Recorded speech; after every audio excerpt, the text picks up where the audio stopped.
Shalom, Call Halal Yahweh Bahashim, Yahawashi Bahashim, Rakah HaKwadash, double honors unto my apostles and elders of Great Millstone who have taught me this truth, who rule well and teach well with much diligence, peace, love, and salutation unto the hopeful elect, kings and priests who are out there bringing out this word in all sincerity and in all truth. Brother Amawan from the Great Millstone branch of Los Angeles, Southern California camp of the high desert region, back here with another lesson this afternoon through the spirit and power of Yahweh Bahashim, Yahawashi Bahashim Rakah HaKwadash. You know, Lord willing, this is an edifying lesson. Like I said in my previous lesson, I wanted to go through the whole book of Galatians raw. So I'm gonna get right into it, and from my understanding, now I wouldn't say my understanding, but because you can bring every brother, that's one thing about us brothers as being lively stones, that every brother has their own spirit in reading these chapters, you know, but it's all of the same doctrine. You know, there's no misunderstanding, and every brother is on one accord. So Lord willing, this is an edifying lesson, and because this letter to the church of Galatia is a stumbling block, you know, unto a lot of unbelievers, you know, that don't really understand this. But let's get right into it. This is Galatians chapter 2, verse 1. Now it says in the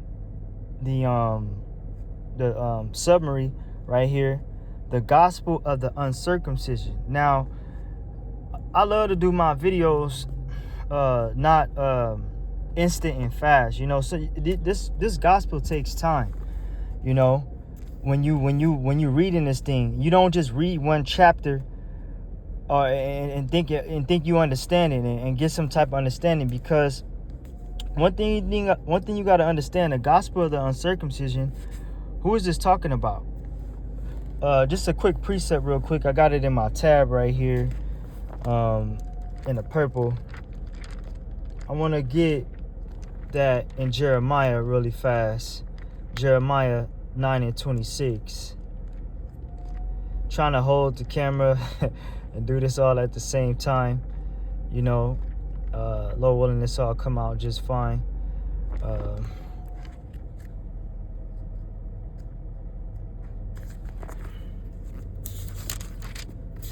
So Jeremiah 9:26, right? Now we can start up, but I want to just get right to the point here in 25, which is where it'd be best to be started at. It says, Jeremiah chapter 9, verse 25. Behold, the days come, saith the Lord, that I will punish all them which are circumcised with the uncircumcised. Right? Because this is saying, because you're going to have those that have this understanding, right, that's going to be destroyed also. Because as Yahawashi said, there's going to be many that's going to call on my name and say, Lord, have not we done works in thy name? Because he's going to start at his house first, you know. But the uncircumcised, right, is our people that are living the ways of the other nations. Because the ones that are in the know, which Peter was sent out first to teach to, then then Paul unto the heathen, which the heathen is referring to the Israelite foreigners, right? This is what this is talking about, referring to Galatians chapter 2. So again, Jeremiah 9 in chapter 9, Jeremiah chapter 9, verse 25. Behold, the days come, saith the Lord, that I will punish all them which are circumcised with the uncircumcised. And that's going to happen in this time, in the time of Jacob's trouble. Okay, the time that we're coming upon, right? Egypt and Judah and Edom and all the children of Ammon and Moab and all that are in the utmost corners that dwelled in the wilderness, for all these nations are uncircumcised, and all the house of Israel are uncircumcised in the heart. Now, it's not all Israel, because the Lord has a remnant okay, that was sent, you know, that was sent to that was gonna believe on his son. So going back to Galatians, because that's what that's what the circumcision is talking about, man. You know. So let me, Salaki, I'm way in Peter's.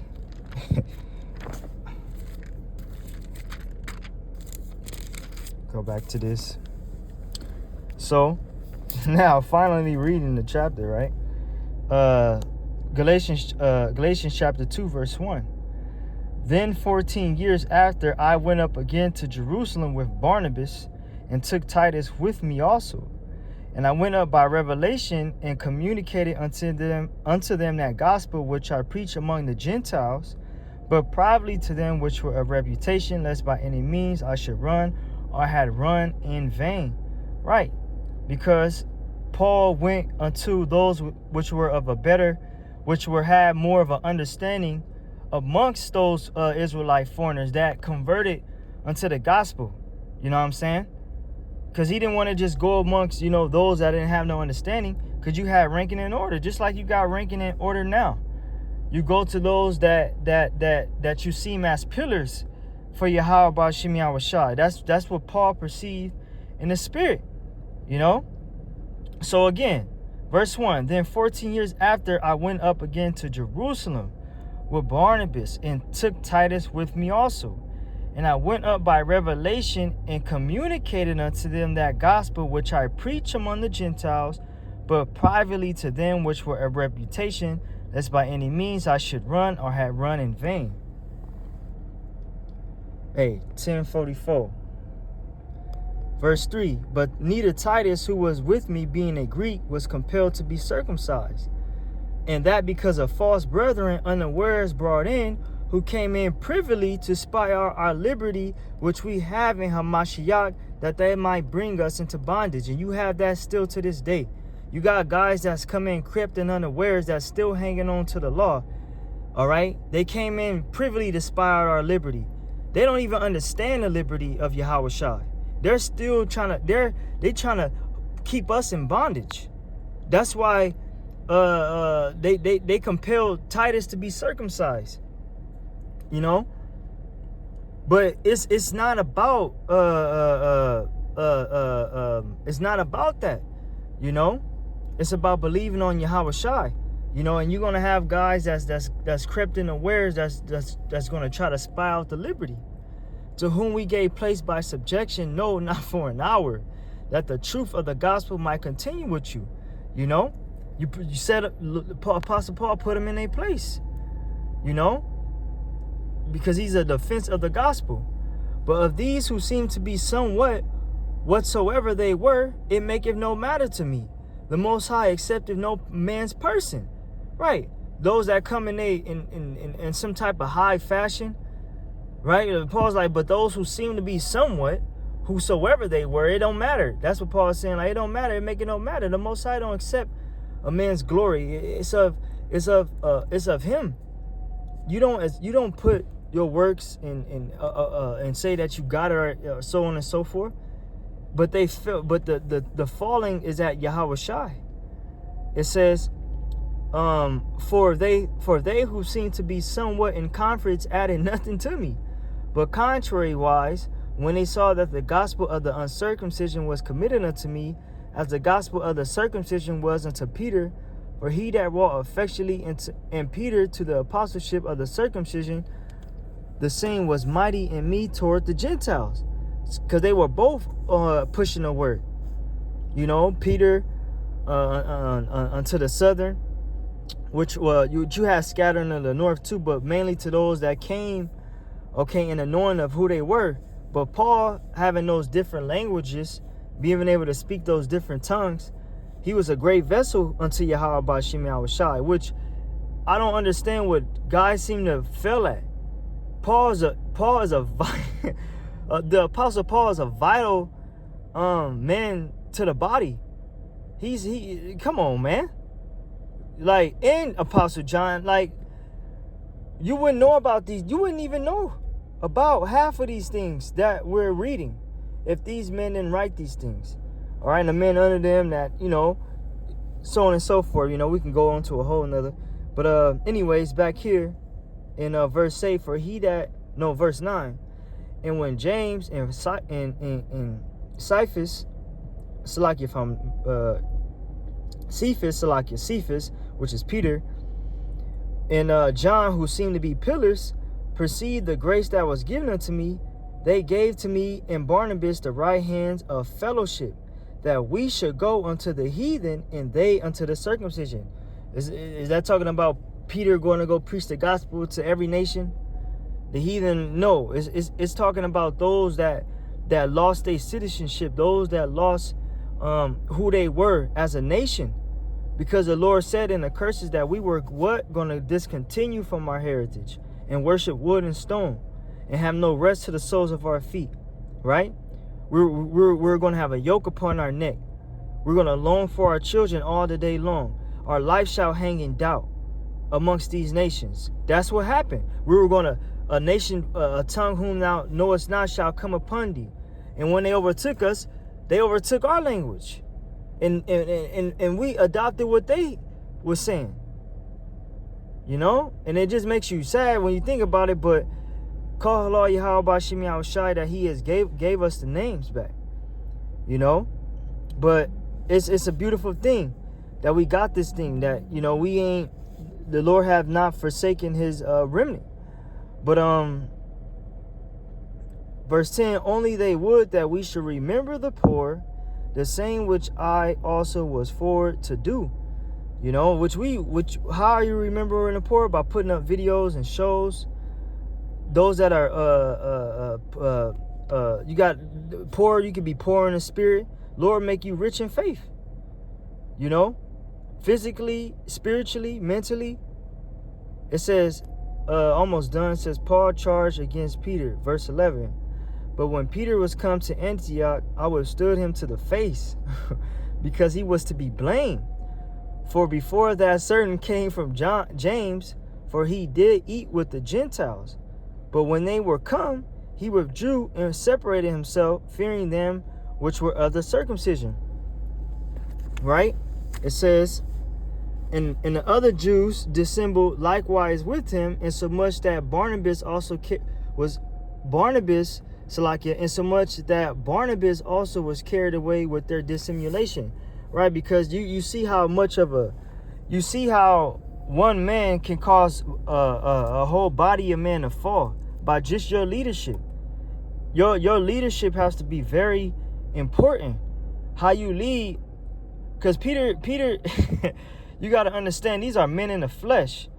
People think that when they read the Bible that these men were just no. Yeah, they had the Holy Spirit, but they also failed too. But when Paul corrected him, because he wasn't living like he was, living like how he was, and had Barnabas tripping, he had everybody else tripping.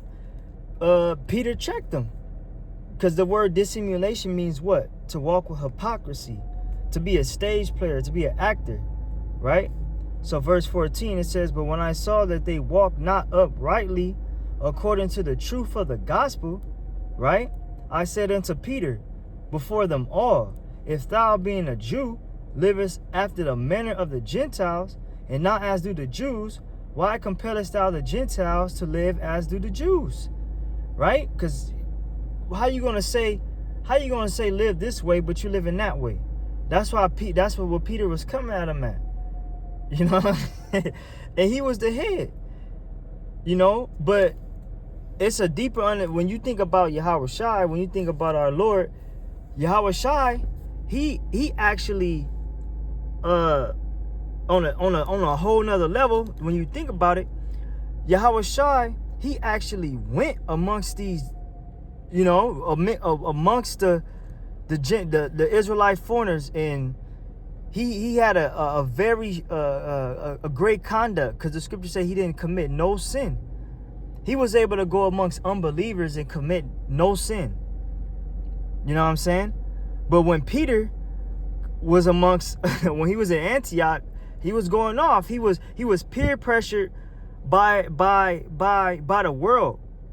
You get what I'm saying? And that made him trip. And Peter checked him. You know? And Peter checked him. He came at him the right way through the spirit and power of Yahawashi.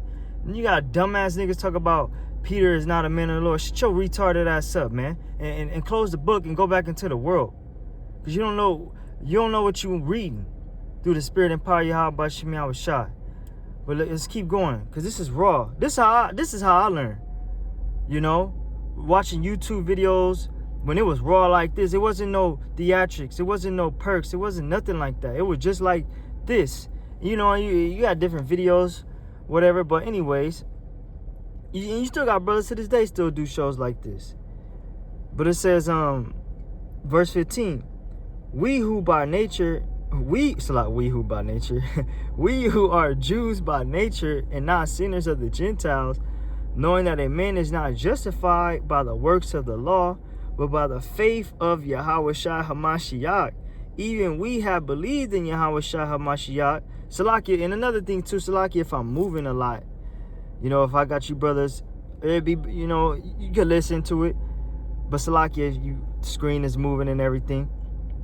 It says, but again, verse 16, knowing that a man is not justified by the works of the law, but by the faith of Yahawashi HaMashiach, even we have believed in Yahawashi HaMashiach, that we might be justified by the faith of HaMashiach, which the word means a follower of Yahawashi, right? The anointed, the chosen, right? Because we're not justified by the works of the law. We keep the law to the best of our ability, but you don't overdo yourself, you know?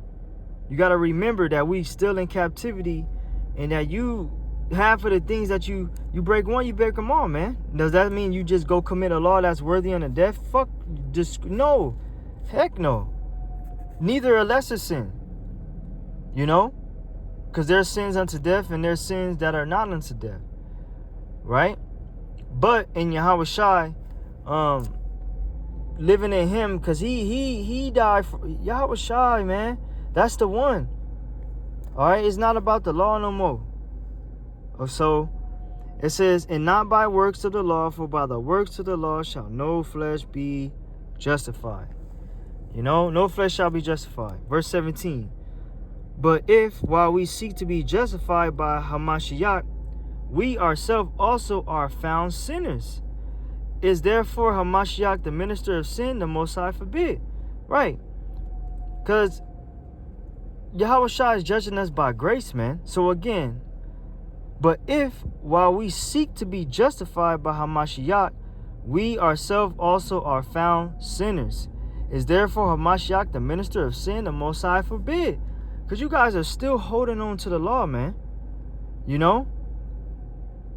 You still holding on to the law. For if I build again the things which I destroyed, I make myself a transgressor.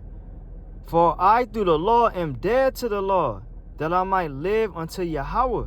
I am crucified with Hamashiach. Nevertheless I live, yet not I, but Hamashiach liveth in me. In the life which I now live in the flesh, I live by the faith of the Son of Yahweh, by Hashem Yahawashi, who loved me and gave himself for me. I do not frustrate the grace of Yahweh, for if righteousness come by the law, then Hamashiach is dead in vain. So verse 21 sticks out. Is a very highlighted, right? I do not frustrate the grace of the Most High. Like, I'm not tripping on I don't frustrate the grace rate of the Most High. I don't interrupt it. You know, I don't cause, you know, for if righteousness come by the law, then Hamashiach is dead in vain. So when we reading about Yahawashi and everything he did, because that's what you Christians, that's how you Christians think. Even the guys that say that the Israelites, you believe Yahawashi just was a man that came and went and died. You know, you're not really loving thy neighbor as thyself. You're not really showing mercy. You're blaspheming, brothers. You know what I'm saying? You're not really keeping the law of faith, the law of hope. You know, you trying to keep Jake in bondage, right? But we'll be back. Verse 3 coming. The just shall live by faith. Call Allah Yahawashi Yahawashi by Shimmer Kakwadashi. To the next one, I say Shalom.